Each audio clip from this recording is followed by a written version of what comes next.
of all the things to be joyful about. You know, the NFL season coming up, college football season coming up, me being back on the air with my boys.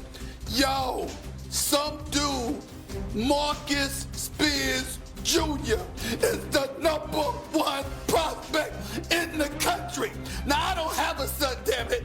I don't have a son. But let me tell y'all, America, I am touched. My heart is full. Marcus Spears Jr. is the #1 prospect in America. In America. And guess what, baby? Your pops is on the air. So proud. But let me tell you something. There's a whole bunch of people right here in the ESPN family that's proud of you, my brother. I'm getting emotional right now. First sakes in the house. I'm getting emotional right now. Let's go. I mean, proud of Marcus Spears, Stephen A. How about his wife? She's the hooper. Yes. She brought the genes. Am I right, Marcus? Absolutely. And if I remember correctly, wasn't your daughter the #1 volleyball player in the country as well? So I don't know what's happening in the Spears household, but that is some good genes right there. Good morning, everybody. Welcome into First Take. Got my guy Chris Canty with me, Marcus Spears, and of course Stephen A. Smith. And let's get this party started, guys. Oh, go ahead, Stephen A. Sorry, we got a delay. I'm not trying to. I didn't bring up the wife, Molly, because I felt like if I brought her up, but I didn't do it in precisely the fashion that she approved, she would come for me. So I figured I'd leave it to you, Molly. I want to be safe. I want to be safe. I'm a smart man. Ain't nobody calling me a dummy. Play it safe. Play it safe. We'll keep it rolling here, That's guys. right. And we're starting in the NFL. Browns rookie quarterback Shedeur Sanders strained an oblique throwing Wednesday morning, according to the team, and was held out of first day of joint practices with the Eagles. Sanders is considered day-to-day, won't practice today, unlikely to play in the preseason game versus the Eagles Saturday. His injury is the latest in a string of ailments that have impacted the Browns quarterback room. S.A., I'll start with you. What does this injury mean for Shedeur? Well, to me, it's a setback. Just my personal opinion. Not a negative against him in any way. But I thought the momentum from his performance against the Carolina Panthers was something that he was going to be able to ride, even when he was still left as #4 on the depth chart. You had us speculating as to why that is. With a Kenny Pickett, with a Dylan Gabriel, both hampered, right? Joe Flacco is a given. We understand where he's at this point in time in his career and what he means to the Browns. He's their security blanket who would probably start at the start of the season because he's your QB1 for the moment.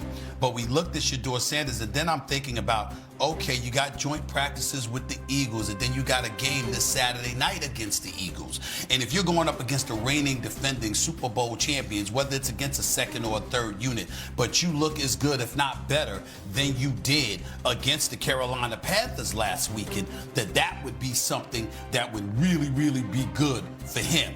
The fact that he's now hurt and he's not going to be able to play in all likelihood this weekend, to me, is a setback in that regard. Again, not a negative, fellas. It's just that I thought momentum was in his favor coming into this weekend, and now that has been derailed. Yeah, Stephen A., you're just being a realist. Shedeur Sanders is a 5th-round pick. He's trying to win a job, and in the NFL, a part of your job description is availability. So anything that can interrupt the progress that he's made in training camp is something that you should be concerned with. But I look at this a little bit differently. This could be a blessing in disguise for Shedeur Sanders, and here's what I mean by that. The ultimate objective is to sell the Cleveland Browns that you are their future at the quarterback position, especially considering that the Browns have 2 first-round draft picks in 2026. Maybe, just maybe, it might be in Shedeur's best interest with this potential injury, the fact that you're not going to see him out there against the Philadelphia Eagles on Saturday night. It tampers down unrealistic expectations that some people, and I say some, not all, have been putting on Shedeur while he's been considered or being in the mix for the QB1 job. When you look at the Cleveland Browns, starting the season as QB1 as a rookie might not be ideal. When you think about it, they're at home against the Cincinnati Bengals. Then they got a string of 5 straight playoff teams: Baltimore Ravens, Green Bay Packers, Detroit Lions, Minnesota Vikings, and the Pittsburgh Steelers. Not a soft place to land if you're Shedeur Sanders. So what I'll say is this: although it's never ideal to be dealing with an injury, the fact that the severity of the injury is not going to be expected to keep him out long term, and the fact that this does give everybody a chance to chill out with the expectations, I think it could be a good thing for Shedeur in the long run.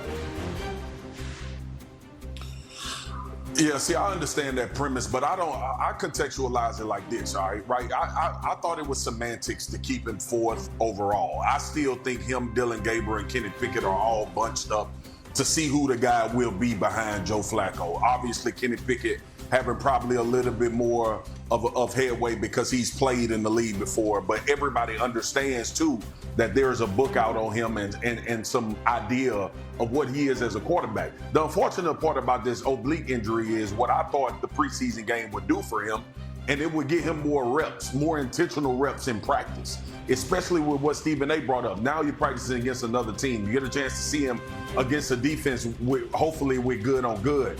And when we went into the preseason game, and Stephen A. and I talked about this, I thought that this was an opportunity for him to move up, not the depth chart considerably when it comes to where he would be placed as the quarterback in line. It moved him up in practice reps. And see, you know how important that is when we start talking about good on good, one versus ones, or even if you're the second string guy and you're getting a taste of what defense is with the real good players being out there. Shoot, his own defense being really good and trying to disseminate whether he can function in that. That is why, to me, I'm not going to go all dramatic and say catastrophic, but to me, the leeway that was made by that preseason game should have moved him forward as far as Kenny Pickett and Dylan Gabriel goes. And now we're having a competition as to who will be the second string quarterback for the Cleveland Browns based on these performances throughout the preseason. And I think he loses some of that. Now, here's the caveat. The other two didn't lose perceivably their position by being hurt. And he has to have a lasting impression based on what he did in that preseason game. So when he comes back, we'll get an answer still of if he's moved way into competing with Dylan Gabriel and Kenny Pickett as far as being the backup. Well, the one thing that I want to bring up, and I think is very important, guys, is that you guys know this better than me. It's entirely significant when what your position is on the depth chart at the start of the season, as opposed to the start of training camp and ultimately preseason. Because what happens is that they had him in that position before he competed, before he had a chance to prove himself. It's not like they walked in there and they said, okay, y'all competed, and as a result of what we've seen, we've got you as the QB4. No, you came in there and that's where they placed you. You understand? They drafted Dylan Gabriel ahead of you. Kenny Pickett has already been in the league as a starter at some times when he was with the Pittsburgh Steelers, of course, as a reserve with the Eagles and what have you. And then Joe Flacco is a guy that took you to the playoffs when Deshaun Watson went down. He's a Super Bowl champion. He's entering his 18th season, and you know as a veteran, he doesn't need what those guys need in terms of experience. So we got to look at it from that standpoint. See, what I'm saying is that when you bring up the fact that he has to work his way up and what have you, we're talking about the QB2 position. I think that if Shedeur Sanders